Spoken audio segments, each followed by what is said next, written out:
माजी जलसंपदा मंत्री सातारा जिल्ह्याचा ढाण्या वाघ शशिकांत जयंतराव शिंदे।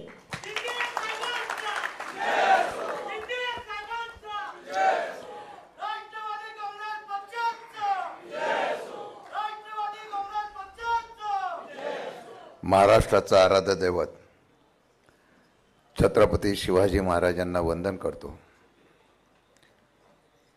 महाराष्ट्राची ओळख पुरोगामी विचाराची होत असताना शाहू फुले आंबेडकरांना वंदन करतो। आणि आज नवी मुंबईच्या या परिसरामध्ये येत असताना कळंबोली पनवेल येथील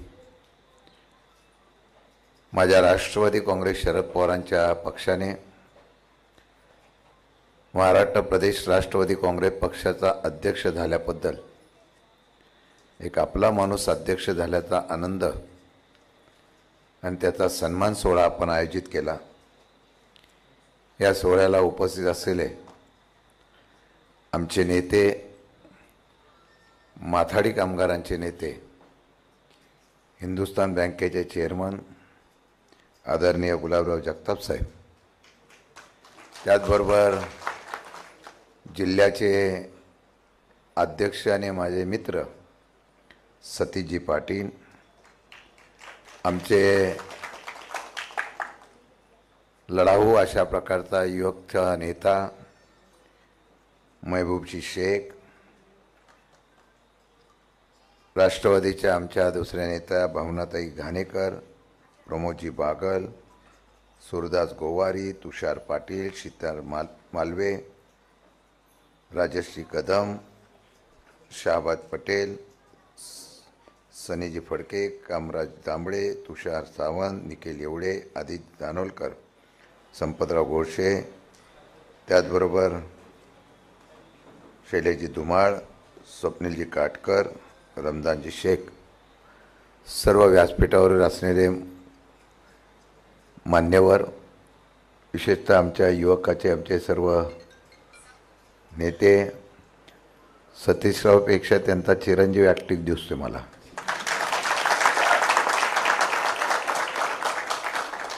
त्याचं मनापासून मी तर पहिला अभिनंदन करतो। त्यांचे सर्व सहकारी, उपस्थित सर्व बंधू भगिनी, माझ्या तरुण मित्रांनी, पत्रकार मित्रांनो, प्रथमतः आपण माझा सन्मान केल्याबद्दल ऋण व्यक्त करतो। आज हा सत्कार सोहळा माझ्या मातीतून आणि माझ्या लोकांतून मला होतोय, याचा शतशः मी आपला आभार व्यक्त करतो।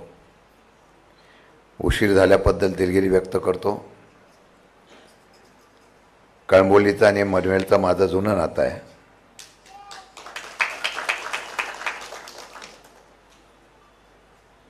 अनेक असलेल्या राजकीय सामाजिक क्षेत्रामध्ये, कळंबोलीच्या राजकीय आणि सर्व क्षेत्रामध्ये माथाडी कामगार असेल, पश्चिम महाराष्ट्र असेल, घाटी संघटना असेल किंवा स्थानिक भूमिपुत्र असेल, या सर्वांनी माझ्या आतोनात प्रेम केलं। आज त्याचा प्रत्यंतर माझ्या सन्मान सोहळ्याच्या निमित्ताने मला पाहायला मिळत आहे। मी हे ऋण व्यक्त करत असताना आनंद एवढ्या दुसऱ्या गोष्टीचा आहे की आपल्या माणसाला या देशात आणि महाराष्ट्राचं दिग्गज नेतृत्व जे शरद पवार साहेब आहेत, त्यांच्या पक्षाचा अध्यक्षपद मिळाल्याचा एक आनंद आहे। मी माझं भाग्य समजतो। या पक्षामध्ये अनेक नेते होते, विशेषतः आदरणीय जयंत पाटील साहेबांनी पक्ष अडचणीत असताना, सर्व सोडून गेलेले असताना सुद्धा हा पक्ष मजबूतीने चालवण्याचा प्रयत्न केला। या सर्व नेत्यांनी, सुप्रियाताई असतील, अनिल बाबू असतील, त्यानंतर राजेजी भैया असतील, या सगळ्या नेत्यांनी माझ्यासारख्या कार्यकर्त्याला एक जबाबदारी दिली।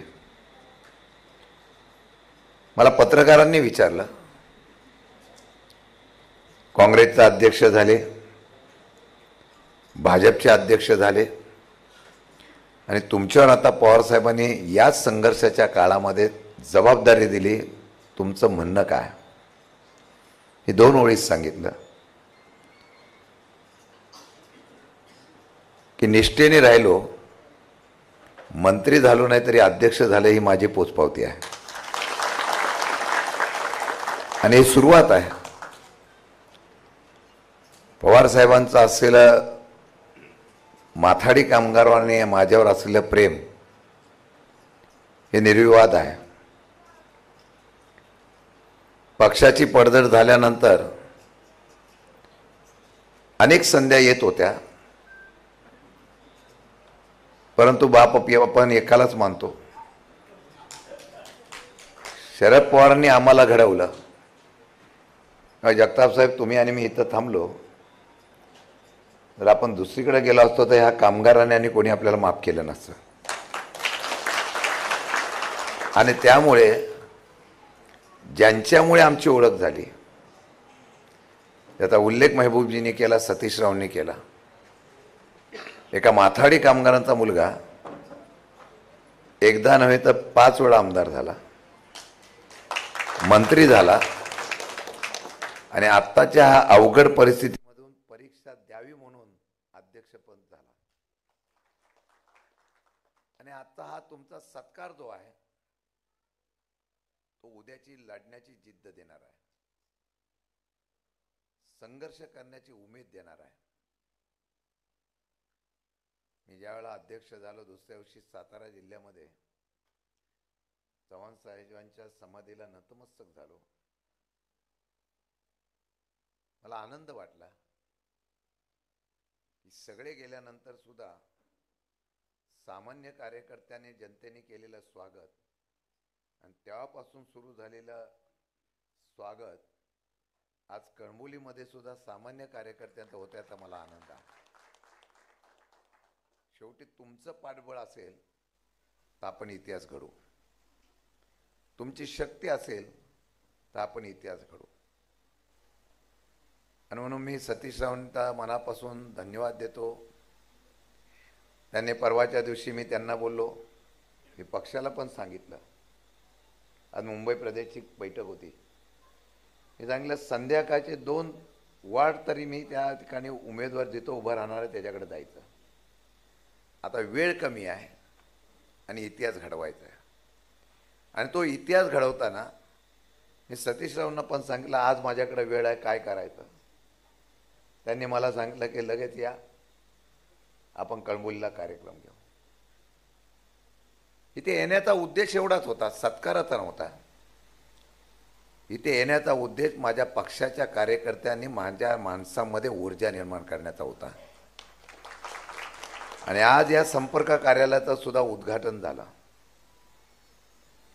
आत्ता आपल्याला कोणी उल्लेख करत नाही, आपल्याला कोणी यामध्ये आपल्याला गिनतीत पण पकडत नाही, अशी परिस्थिती पक्षाची असं बरेच लोक समजतात.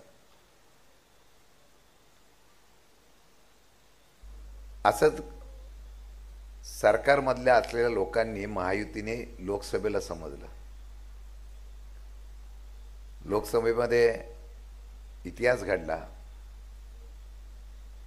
मी जरी पडलो असलो तरी लढलो.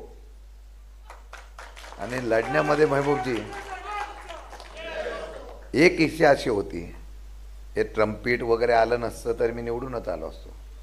आणि आज संसदमध्ये सिंदूरवर बोलणारा खासदार कोण असता तर शशिकांत शिंदे असतात.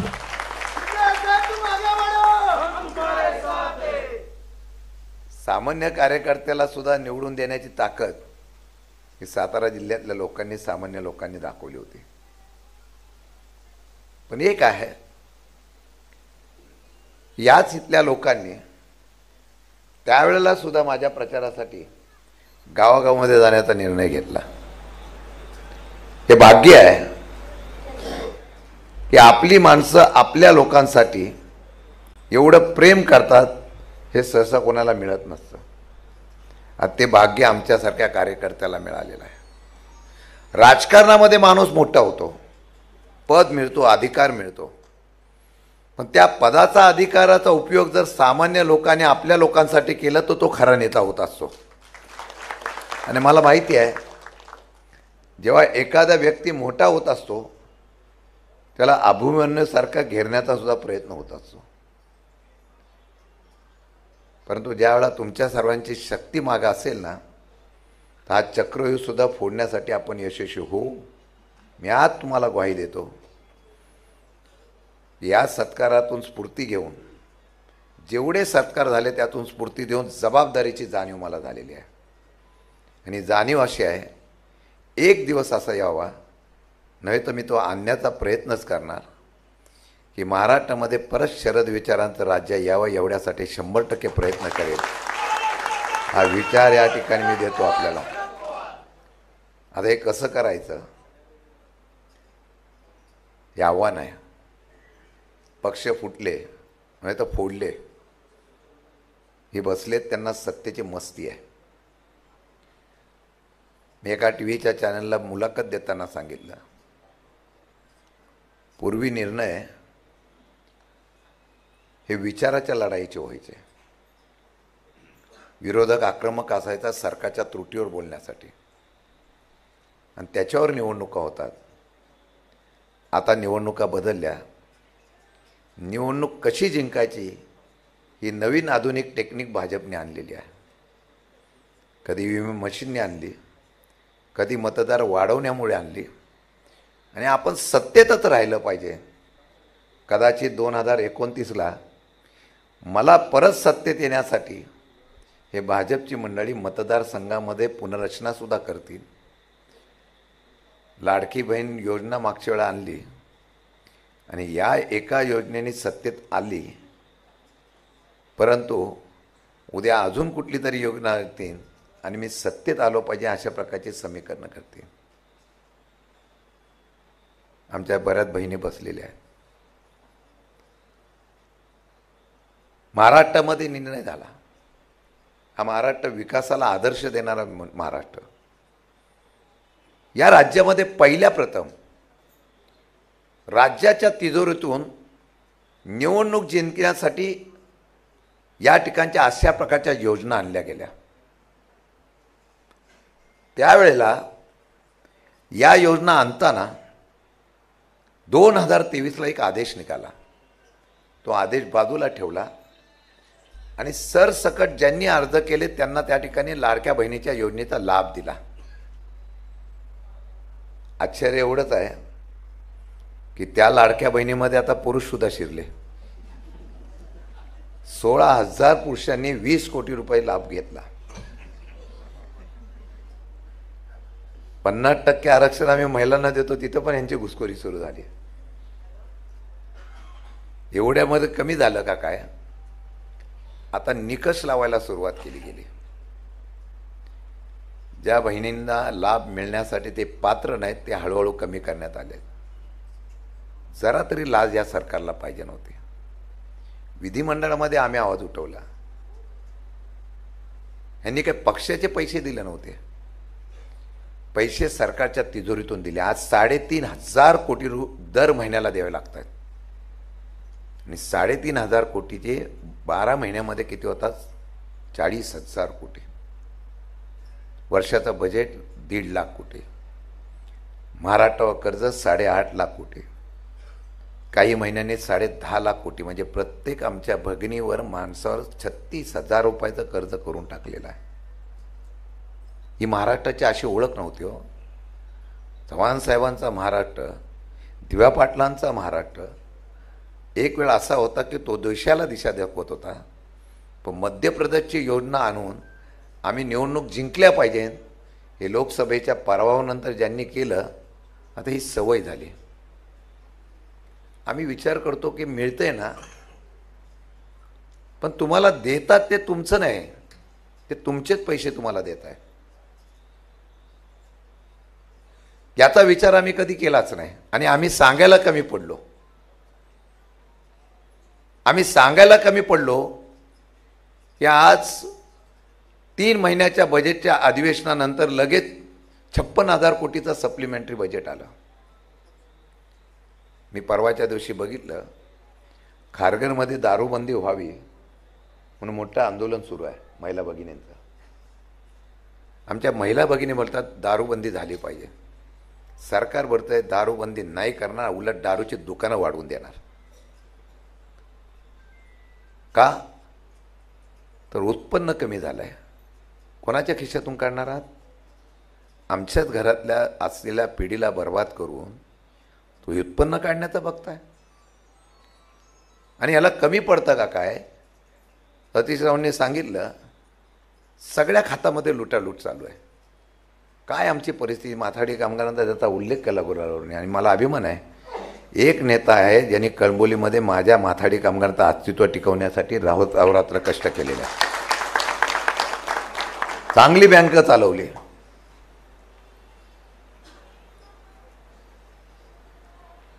एक काळ असा होता, इथंच मी संघर्ष केला होता कळंबोलीमध्ये, CWC मध्ये,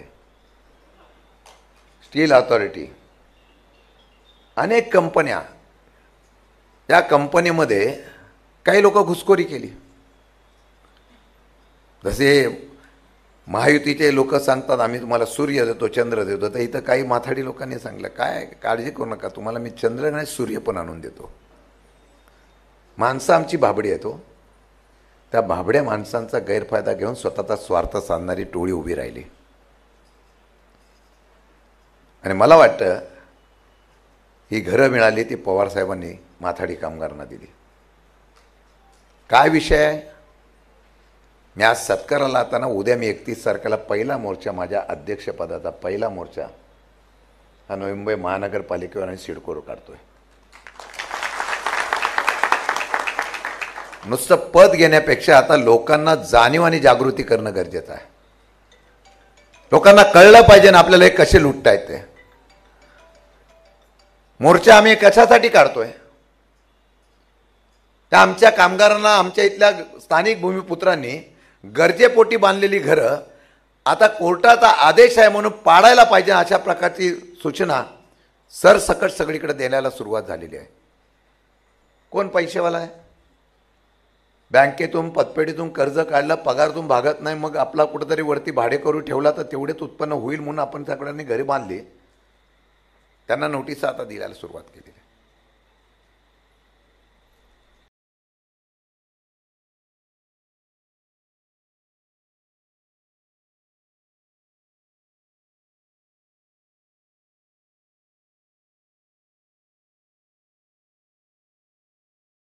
विकसित करण्यासाठी सिडकोची स्थापना झाली. इथल्या स्थानिक असलेल्या भूमिपुत्रांनी त्या ठिकाणी निर्णय घेतला आणि जमिनी दिल्या. 12.5% निर्णय कोणी घेतला तर तो फक्त पवार साहेबांनी घेतला. आणि या सर्व गोष्टीमधून ती सिडको सुद्धा धंदा करायला लागली. पूर्वी आम्हाला घरं 18,000, 20,000, 28,000, 30,000 मध्ये मिळत होती. आता एका घराची किंमत 81,000, 81 लाख. आमच्या मला वाटतं तळोजा आणि ह्या ठिकाणी 56 का किती लाख आहे. कोणता माणूस, एक तर मराठी माणूस मुंबईमधून उचलला आहे, तो तर आता सगळा अदानी अंबानीला देऊन टाकलेला आहे. राहिलेला माणूस इथं आला त्याला सुद्धा इतक्या महाग घर, हे आमच्या त्याच बाजूला म्हाडाची कामं चालू आहे. 28 लाख आणि 35 लाखामध्ये घर मिळत आहे. बाजू अंतर फक्त किती आहे? 5 ते 10 किलोमीटरचं. आणि इथं सिडको धंदा करते 81 लाख. 26,000 लोकांना घरं मिळाली. घरं घेतली नाही म्हणून त्यांना सांगितलं तुमची घरं रद्द करणार आहे. मी सभागृहामध्ये विषय मांडला. अरे तुम्ही माणसं उद्ध्वस्त करण्याचा निर्णय कुठं घेता? ज्या संस्था भक्कमपणाने आहे, सिडकोकडे इतका पैसा आहे, गेल्या काही वर्षामध्ये महानगरपालिका संस्था यांच्या निवडणुका झाल्या नाही आणि ते पैसे अमाप पद्धतीने, कंत्राट पद्धतीने तुम्ही वापरले आणि तो ठपका आमच्या लोकांकडून वसूल करायचा तुम्ही धंदा कधी सुरू केला? म्हणून आम्ही त्याच्यावर सुद्धा उद्या मोर्चा ठेवला आहे. तुम्ही सगळे या. एकदा ह्या सरकारला आहे ना विरोधातली ताकद कळून द्या, मग धाडस होणार नाही की ह्या तुमची घरं पाडण्याचा आणि नवीन पद्धतीने घरं दिल्याताना जास्त आकारणी करण्याचा. सभागृहामध्ये विषय मांडला तेव्हा मंत्र्यांनी सांगितलं की आम्ही घराचा दर कमी करू म्हणून. फक्त उद्या आठवण करून द्यायला लागणार आहे. आता सतीशराव आणि आपल्या सगळ्या टीमला सांगेल, जिथे जिथे अन्याय होतो अशा प्रकारे तिथे पहिला जाऊन राष्ट्रवादीचा कार्यकर्ता पोहोचला पाहिजे, अशा प्रकारची भूमिका घेऊन भविष्य काळामध्ये काम करा. जी लागेल ताकद तशी लागेल तशी आपण देऊ. मला माहिती आहे आंदोलन केलं की लगेच आता हल्ली गुन्हे दाखल करताय. आमच्या रोहिणीताईंच्या असलेला पतीवर गुन्हा दाखल केला. मी कोणाचं समर्थन करणार नाही. हल्ली सत्तेचं राजकारणासाठी किती वापर होतो याचा तरी कधी विचार करावा. असं कधी नव्हतं. काँग्रेस आणि राष्ट्रवादीच्या काळामध्ये किंवा काँग्रेसच्या कालावधीमध्ये विरोधकांना सुद्धा अशा प्रकारचा त्रास देण्याचा कधी प्रयत्न झाला नव्हता. तो आत्ता सत्तेचा उन्माद आहे. भीतीच राहिली नाही. भीती राहिलीच नाही. त्यांना वाटतं की काही करावं. मला तर कधी कधी वाटतं राज्याच्या मुख्यमंत्र्यांच्या हातामध्ये सुद्धा ही लोक राहिलेत का नाही शंका आहे. तो आम्ही तर सभागृहात सांगलं चड्डी बनियान गँग. आपल्याकडे पूर्वी गावीमध्ये आणि शहरामध्ये चड्डी बनियान गँग प्रसिद्ध होती दरोडा टाकायला. ही गँग आता नवीन सुरू झाली आहे. गरिबांना मारतात, त्या वेटरला मारतात आणि परत सांगतात नाही त्याने असं केलं म्हणून मारलं आणि रिपोर्ट आला जेवण चांगलं होतं आणि परत सांगतात स्टॅम्प पेपरवर लिहून देतो.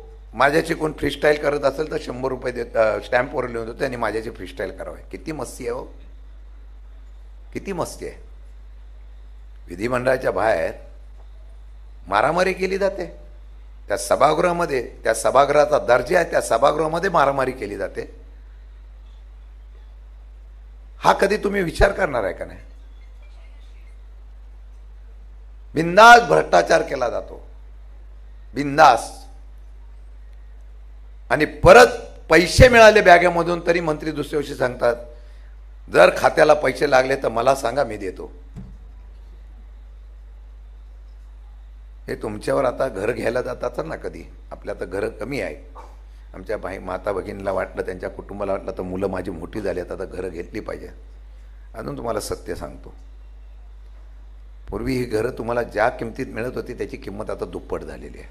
तर कारण माहिती आहे, GST. तुमच्या खिशातून इतका पैसा काढला जातो, कदाचित तुमच्याकडे मला माहीत नाही, परंतु 1% मेट्रो तुमच्या पनवेलमध्ये आहे का माहीत नाही, परंतु मुंबई आणि या ठिकाणी मेट्रोसाठी 1% घर खरेदी केली की 1%, FSI घेतला की 10%, TDR घेतला की 10%, इमारतमध्ये घर घेतलं की त्याला 18%, 30% GST तुमच्याकडून या घर खरेदीतून घेतला. म्हणजे जी घर आपल्याला पूर्वी 40 लाखाला मिळणार असेल ते घर आता तुम्हाला 60 लाखाला मिळतं आहे. पैसा तुमचा, विकासाचा दवंडी ते पेटवत आहे. आणि तुम्ही इतके पैसे देताय की केंद्र सरकारला 1 लाखाच्या वरती GST मिळेल अशी अपेक्षा होती. 1.5 लाख कोटीची. त्यांची कलेक्शन 2.5 लाख कोटी झालं. अपेक्षेपेक्षा फायदा हा धंदा फक्त त्या केंद्रामधले बसलेले दोघंच करू शकतात. आणि म्हणून आम्ही कसे जिंकू शकतो ह्यांचा फाजील आत्मविश्वास आहे, म्हणून तो विचार करत नाही. त्याचा उल्लेख केला. आम्ही पोटतिडकीने शेतकऱ्यांच्या बाबतीत प्रश्न मांडले. आपण सर्व शेतकऱ्यांची पोरं आहोत. इथं जमत नाही म्हणून इथं नोकऱ्या धंद्याला आलो. ना शेतकऱ्याला हमी भाव, ना कांद्याला भाव, ना कशाला भाव, काहीच नाही. पोटतिडकीने आम्ही बोलतो. आता प्रीपेड मीटर आलेला आहे. आमच्याकडे ज्यावेळेला पूर्वी शेती करायला आलो की ऊसाचं बिल किंवा शेतीचं पट्टी आली तर आपण बिल भरायचो. आता दर महिन्याला जर बिल भरलं नाही की आपोआप तुमचा मीटर पडेल. अदानीचं प्रीपेड कार्ड आलं. हे हळूहळू हळूहळू तुमच्याकडून कंपल्सरी. अजून मला वाटतं तुमच्याकडं पण मला वाटतं विजेचं तुमच्या घरी पण आलं असेल प्रीपेड. चालू झालं का? म्हणजे तुमच्याकडं पैसे नसले की लाईट बंद. म्हणजे तुम्हाला पैसे भरल्याशिवाय, म्हणजे मोबाईलचा जो जसा आपण चार्ज असतो ना रिचार्ज करण्याचा, तशी नवी पद्धत आहे. म्हणजे तुम्ही खिशात पैसे ठेवूनच वागायला पाहिजे अशा प्रकारचं नवीन संकल्पना राज्यातून येते. कधीतरी विचार करूया. आणि एक शक्य आहे आणि तुम्हाला मी प्रामाणिक सांगतो, हा महाराष्ट्र आहे, हा महाराष्ट्र असा इतिहास करू शकतो, या राज्यकर्त्यांना उलटून टाकण्याची, देशामध्ये दिशा दाखवण्याची काम फक्त हा महाराष्ट्रच करू शकतो. तेवढी ताकद तुमची आहे. आणि म्हणून हे सर्व करताना आमचे तरुण आहेत. निवडणुका आले की लगेच सरकार बोलतं 75,000 सरकारी नोकऱ्या भरून आम्ही कामं लावणार आहे. 75,000 आकडा कमीच होत नाही, तेवढाच असतो. सगळे बेरोजगार आहेत. उद्योगधंदे त्याविषयी उपमुख्यमंत्री म्हणाले सुविधा देऊ शकलो नाही म्हणून आता हिंजवडीचे IT पार्क निघून जायला लागलेले, बँगलोरला जावं लागले. 20% मेट्रो फक्त झाली आहे पुण्याला, 20%. आणि जिथं मेट्रो गरज नाही तिथं पार जिल्ह्याला पोहोचायला लागलेली आहे. नो प्लॅनिंग, फक्त काम चालव सरकार तीन बाजूने चाललेलं आहे. मंत्री कोणाचा ऐकत नाही, आमदार कोणाचा ऐकत नाही, नाईलाज झालेला आहे. कोण कसाही वागो, राजीनामा ते घेऊ शकत नाही. मला विचारलं राजीनामाचं काय झालं, बोला होणारच नाही राजीनामा. राजीनामा दिलं तर सरकार टिकलं पाहिजे, राजीनामा दिलं तर पक्षाचं नेत्याचं ऐकायला तरी पाहिजे. हे सगळे मस्तीत आहे. मला वाटतं की सुरुवात आज करूया. मला माहिती आहे, मगाशी सांगितलं माथाडी कामगारांची ताकद काय. आता सतीशरावने उल्लेख केला, 3 जागा दिल्या होत्या, त्यातल्या 2 निवडून आणून दिल्या पक्षाच्या, बाकी ठिकाणी आपण अपयशी ठरलो. आजपासून असं काम करूया. मी बघतो, मी परवाच्या दिवशी 2 तारखेला मी जयंत पाटील साहेबांच्या शेका पक्षाच्या वर्धापन दिनाला येणार आहे. मी तेव्हा माझी भूमिका मांडतो. निवडणूक आपण महाविकास आघाडी म्हणून लढवायची, कारण आपली मतं न विभाजन करता हे मस्तीमध्ये असलेले जे चोर आहेत ना, त्यांना गाडण्यासाठी आपल्याला निश्चितपणाने एकत्रित निवडणू आणि तुमचे उमेदवार कुठे कुठे निवडणुकीला लढवायचे ते आत्ताच ठरवा. आत्ताच ठरवा. जगताप साहेब आहेत, त्यांची ताकद आहे. मी येईल, बाकी आपल्या सगळ्यांची ताकद आहे. आमच्या अध्यक्षापासून सगळे पदाधिकारी आपल्या सगळ्यांच्या ताकदीने प्रयत्न करू. लोकांना आम्ही पटवून द्यायला शिकलं पाहिजे. ज्यावेळेला आम्ही लोकांना हे जागृत करून पटवून देऊ ना, तो किती पैसे येऊन द्या, लोक आपलेच पैसे वापरतात हा नारा देऊन त्यांना विरोध करतील. आणि मला वाटतं की कोण, मग मी बघतो हा प्रवेश करतोय, तो प्रवेश करतोय, तो प्रवेश केल्यानंतर नवीन लोकांना संधीच मिळू शकत नाही. आता नवीन उमेदीतल्या लोकांना संधी मिळणार आहे. मी त्याविषयी पवारसाहेबांना भेटलो, पवारसाहेबांनी मला स्पष्ट सांगितलं, शशिकांत मला माहीत नाही, नवीन लोक घ्याने तू टिंबान. आम्ही जायचो, साहेब काय करायचं, अजितदादांच्याकडे जायचे, काही लोकांचं म्हणणं आहे, काही लोकांचं आज सत्तेत जायचं असं म्हणणं आहे. मला एक साहेबामध्ये आत्मविश्वास दिसला. आत्मविश्वास एवढा होता, नाही आपण पक्ष उभा करायचा आणि परत आपण पक्ष उभा करून मोठं करून दाखवायचा. 84 वर्षाचा नेता जेवढा आत्मविश्वासाने बोलतो ना, तेव्हा आमच्यासारख्याला हुरूप आला पाहिजे. आणि आपण त्यांचे सगळे कार्यकर्ते, त्यांचे मानणारी लोक आहेत. आजपासून सुरू करूया. मी जेव्हा तुम्ही बोलवाल तर मी येईल. जगताप साहेब आहेत, भावनाताई, आपण सगळे, महबूब वगैरे, आम्ही जिथे जिथे आम्ही पक्षाच्या सगळ्या नेता, त्या अध्यक्ष घेतल्यापासून मी काही सिस्टीम बदललेली आहे. जिथे जिथे पक्षाचे आमचे आमदार, मंत्री, माजी मंत्री असतील, आमदार असतील, मंत्री आला म्हणजे पुढच्या वेळेस सत्ता आपली येणार आहे 2029ला, आणि आपली मंत्रिमंडळ होणार आहे. तर ज्यावेळेला, आणि मी जगताप साहेबांना आजच सांगतोय, हे माणूस आमचा साधा आहे. मी मागे त्यांना बोलतो कल्याणला उभं राहत आहे का. मला म्हणले काय नाही, तुमच्यासाठी मी काम करतो, तुम्ही बाकी काय मला बोलू नका.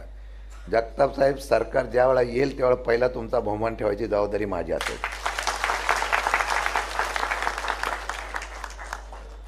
हे काय बोगस आठवण नाही निवडणुकीचं.